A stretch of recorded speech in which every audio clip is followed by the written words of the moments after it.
Le rapatriement de la dépouille de Tshisekedi, reporté à une date ultérieure. Le rapatriement en République démocratique du Congo de la dépouille de l'opposante historique congolaise Étienne Tshisekedi, décédé en février à Bruxelles, a de nouveau été reporté à une date ultérieure, a-t-on appris mercredi auprès de son parti. Le rapatriement du corps de Tshisekedi était prévu pour le 12 mai. L'Union pour la démocratie et le progrès social a pris la décision de renvoyer à une date ultérieure le rapatriement de la dépouille du président Tshisekedi, a déclaré son secrétaire général Jean-Marc Kabound.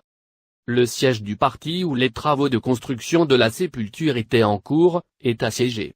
Nous nous trouvons dans l'incapacité de faire venir le corps et surtout nous ne voulons pas que la dépouille arrive sur un terrain de confrontation, a-t-il expliqué.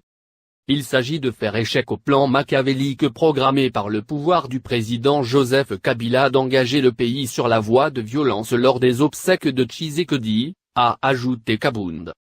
La police a encerclé mardi le siège de l'Union pour la démocratie et le progrès social, évacué par ses militants, qu'elle accuse d'avoir attaqué ses installations à Kinshasa. Le gouverneur de Kinshasa a écrit mardi à lui pour l'informer que l'inhumation prévue n'était pas conforme à la loi. De son côté, le président de l'Assemblée nationale de la RDC, Aubin Minaku, qui est également le chef de la majorité présidentielle, a demandé à Kabin de se munir des autorisations usuelles requises avant l'exposition de la dépouille du défunt au siège du Parlement, comme sollicité par le parti. Kabound a indiqué que l'Union pour la démocratie et le progrès social est disposée à discuter avec les autorités de la possibilité d'enterrer Tshisekedi à un autre endroit mais à condition que ce soit en dehors d'un cimetière.